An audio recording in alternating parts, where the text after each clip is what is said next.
Queridos irmãos, queridas irmãs, iniciamos mais uma semana com a nossa Lex Divina, hoje segunda-feira, 14 de novembro. A nossa regra de vida, número artigo 361, sejamos garimpeiros de ouro para discernir as pepitas. Sejamos garimpeiro de ouro para discernir as pepitas, isto é, as sementes do Verbo espalhadas no mundo. Nossa missão central se resume em dois movimentos: descobrir as sementes do Verbo, já semeadas e escondidas nos corações, e lançar as novas sementes do Verbo reunidas nas mãos do Pai, e que Ele lança ao enviar o seu Verbo eterno. Tudo que não for dado é perdido. Tudo que tivermos semeado da Palavra de Deus, em testemunhos, em palavras, em ações de verdadeira caridade, um dia dará frutos, quer saibamos ou não. Nossa qualidade e eficácia não dizem respeito ao conteúdo, mas à nossa fé, docilidade e fidelidade. Como a chuva e a neve descem do céu e para lá não voltam, sem terem regado a terra, tornando-a fecunda e fazendo-a germinar, dando semente ao semeador e pão ao que come, tal ocorre com a palavra que sai da minha boca. Ela não volta a mim sem efeito, sem ter cumprido o que eu quis, realizado o objetivo da sua missão. Trazemos, porém, este tesouro em vasos de argila, para que esse incomparável poder seja de Deus e não de nós. E hoje a nossa regra de vida nos convida a sermos garimpeiros e encontrarmos as pepitas de ouro ao nosso redor. Nas nossas missões, quando vamos evangelizar, há sempre uma semente do Verbo lançada no coração, deixada. Então a nossa vida deve ser lançar a palavra de Deus, a semente do Verbo, nos corações ou encontrar já essas sementes que são escondidas.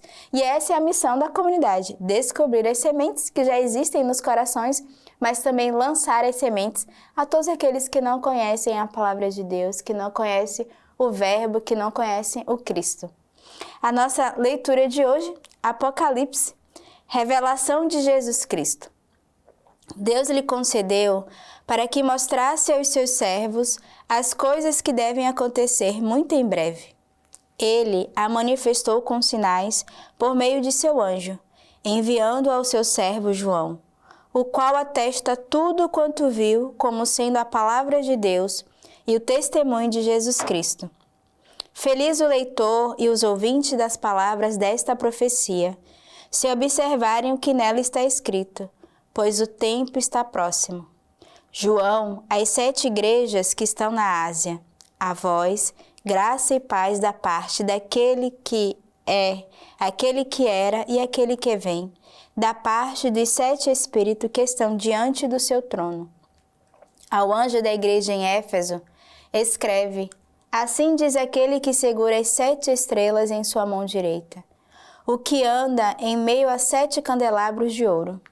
Conheço tua conduta, tua fadiga e tua perseverança.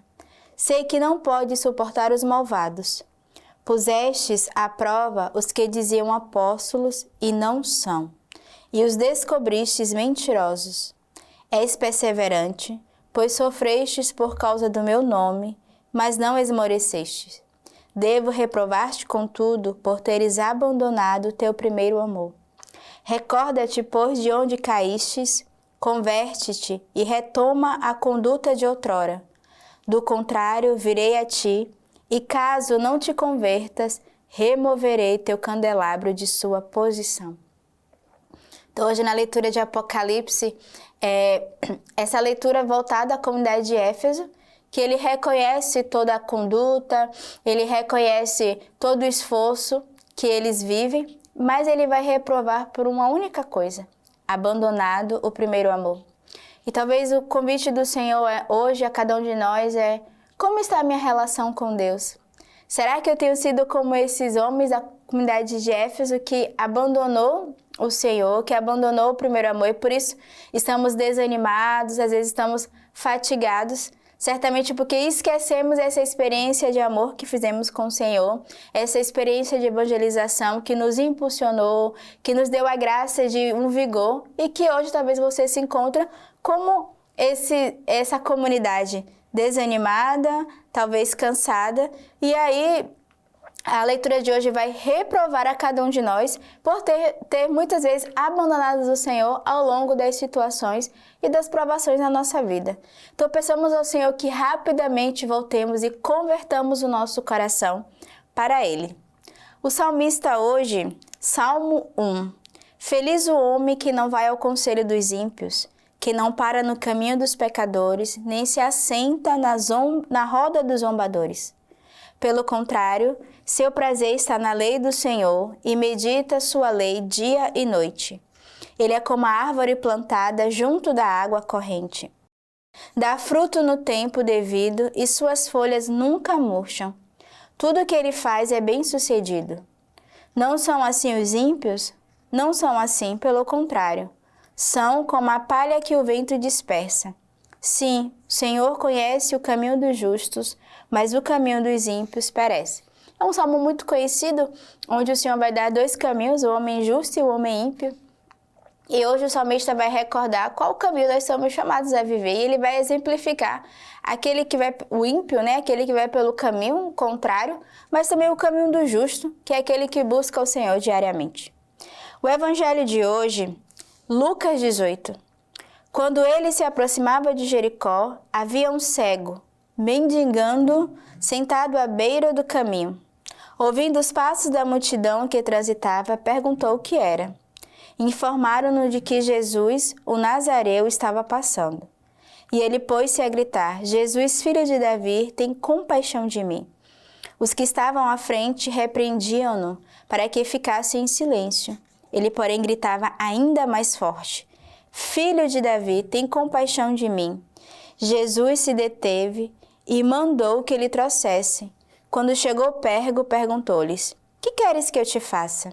Ele respondeu: Senhor, que eu possa ver novamente. Jesus lhe disse: Vê de novo, tua fé te salvou. No mesmo instante, ele recuperou a vista e seguia Jesus glorificando a Deus. E vendo o acontecido, todo o povo celebrou os seus louvores. Essa palavra hoje, Jesus, filho de Davi, tem compaixão de mim, seja a nossa divisa do dia, de pedirmos ao Senhor essa graça de que Ele olhe para nós, tenha compaixão e Ele que ver a nossa necessidade possa realizar o seu milagre, possa realizar a sua cura. A leitura patrística de hoje do Tratado sobre o Perdão de São Fulgêncio de Ruspe Bispo. Ao vencedor, a segunda morte não causará dano. No momento, num piscar de olhos, com a última trombeta, pois soará uma trombeta. Os mortos ressurgirão e nós seremos mudados. Dizendo, nós, Paulo mostra que alcançarão junto com ele o dom da futura mutação, aqueles que agora se mantêm na comunhão eclesial e moral, com ele e seus companheiros. Querendo sugerir qual será a mudança, diz, é preciso que o corpo incorruptível se revista de incorruptibilidade e o mortal se revista de imortalidade. Portanto, para que haja neles a mudança da justa retribuição, precede agora a mudança da gratuita liberalidade. Aos que nesta vida se mudaram do mal para o bem, promete-se o prêmio da futura mudança. A graça faz com que, primeiro ressurgindo aqui espiritualmente pela justificação, comece a mudança pelo dom divino. Mais tarde, na ressurreição do corpo, que completa a mudança dos justos, a glorificação, sendo sempre perfeita, não sofrerá mudanças. A graça da justificação primeira e depois da glorificação muda-os de tal forma que esta glorificação neles permanece imutável e eterna. Apresse-se, então, em tornar-se participante da primeira ressurreição. Quem não quiser ser condenado ao eterno castigo da segunda morte.